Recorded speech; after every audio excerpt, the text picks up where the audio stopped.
remember how it's April, springtime, and not supposed to be knee deep in snow?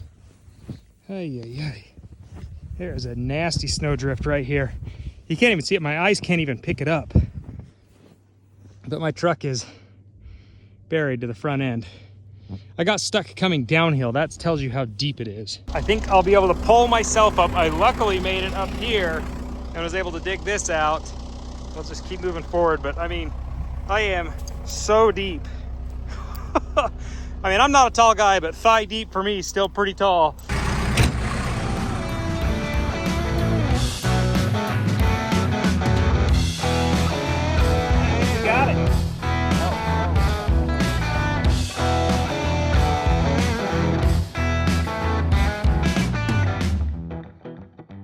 Hi guys, and welcome to today's task. For today's task, I am going to show you what I do not know how to do. And what I mean by that is I have not done very much HVAC work at all. I've seen it done. All of the past projects we've ever done, I've hired a particular company and they are gonna come in and finish up my HVAC work once I get all of the trunk lines and lateral lines set. But until then, I'm doing all of that. So I am taking all of these pieces of trunk line, these pieces, and assembling them and putting them in the house where they belong. I'll be honest with you. I'm gonna get real for a moment here.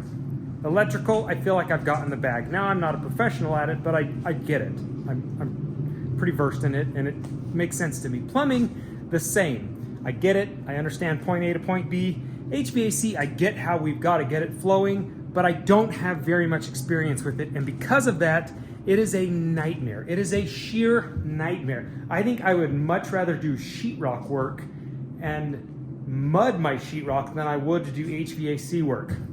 It's that bad. It's so bad, guys. Now, don't let that scare you. It is doable for a homeowner, but I will say a few things. What you don't know are the tricks that are gonna save you so much time. So for instance, trying to make connections up in the trusses is a nightmare and you need a special tool. That's why that one is not connected yet. And you need a tool that is called by name the duct stretcher. Now that's a dumb name because anytime I asked anybody who's in this field if they had one I could borrow, the only reply I got was, oh, is that next to my board stretcher or my left-handed hammer? No, jerk face, it's not. It's a real tool. It shouldn't be called a duct stretcher. It should be called a duct connector because what it does is it helps pull the two pieces of square ducting together so you can slide the locks up in. Somebody was being sarcastic and they make everybody look like an idiot when you Google it, but Google it, it's real. I have one, I'll show it to you.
lot of our trunk line is placed and set, but you can obviously see there's a gap there, and it's for this reason. This goes from a 20-inch down to a 16-inch, and this is our 20-inch down to 16-inch reducer. Installing this reducer is the exact same as connecting all of these trunk lines. Each piece of ducting is connected with these two different pieces of metal. This is called an S-cleat. This is called a drive cleat. And this one allows the two pieces of ducting to come together and overlap, like so. My hand's a great representation. And this one is what pulls them together and locks them in place. These go on the sides, these go on the top and bottom. On this piece, there is a flat piece, and your S drive sits on that. And then this has a curved or a bent back piece.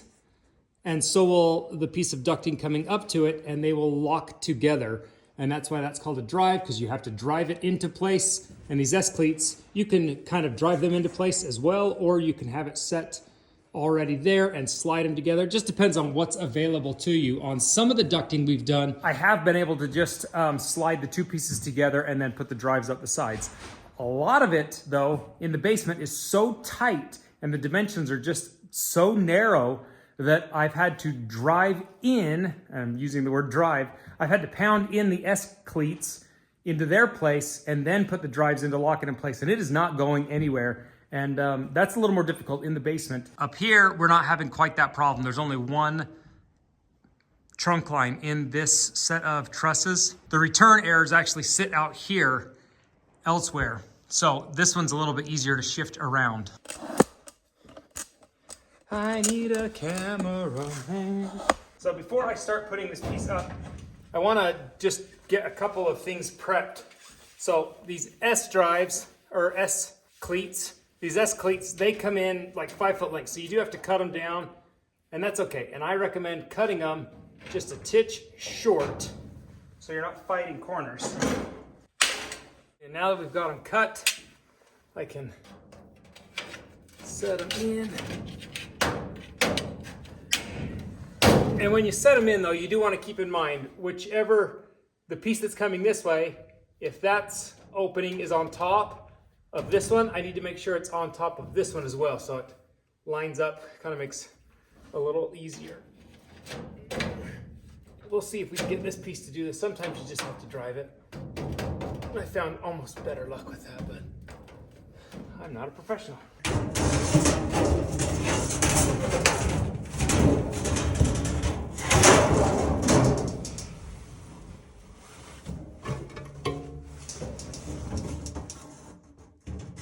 I'll get one in. Try to get one in. Try to get the other in. Get started. Oh, come on. Well, that went a lot easier than normal, so that's fantastic. So you can see how the S cleats kind of overlap those. Now we have our drives, and when you do your drives, you're going to leave yourself about 2 inches over top and on the bottom so that you can bend them over and lock them in. Or at least that's what I like to do, or what I've seen done. So that's what we're gonna do. I go live it above a little bit, come below it. That's where I'm gonna mark it. And the one thing I do like is a set of tin snips works great. Now you have these flanges, and sometimes when they're pinched like this bottom one is, they don't go in so well, so I do try to flare those open a little bit. Now I think the key to this kind of work is just a little bit of prep, helping yourself out as much as possible. So I go ahead and just kind of open those up a little bit, especially this one right there, because that corner, this corner is a little pinched. And if you fight that, you want it tight, but if you have to fight it, this tin is really thin and it will just tear to pieces. Okay, I think we should be good. So we're gonna set this side in, start working our way up. There we go, and drive it home.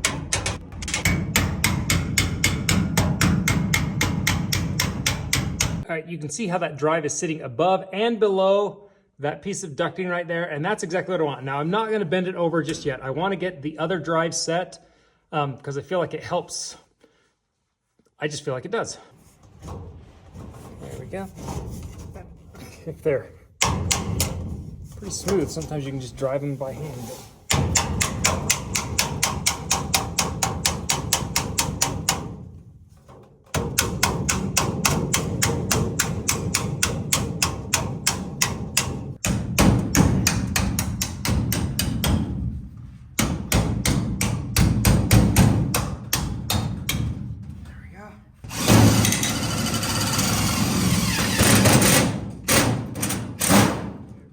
Now we'll just do the same thing on the top.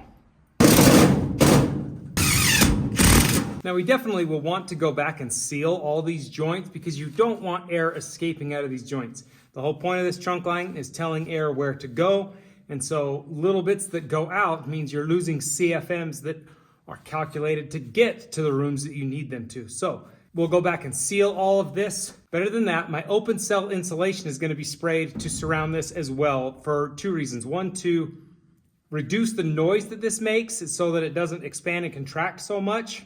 And two, it will help seal air in just a little bit better. It's just that extra. So we're gonna go ahead and do that. Now we can connect it to our big trunk line and keep moving our way down. I am getting down to the last few pieces of ducting that we've got to get. And this piece is very difficult because I can't, if you can tell, I can't get very close to it. I can't fit up in that little hole.